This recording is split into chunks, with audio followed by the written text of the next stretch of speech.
விந்தியமலை அதன் உச்சி உறைந்து இத்தாரணி மகிழுறச் செய்பவளே,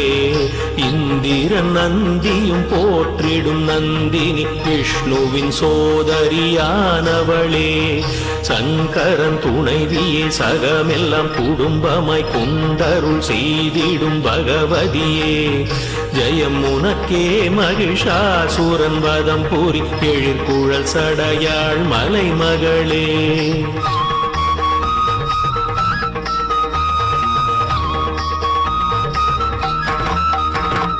மூவுலகங்களும் பாலனம் செய்பவள் தேவக்கு வரம் தரும் தேவியளே,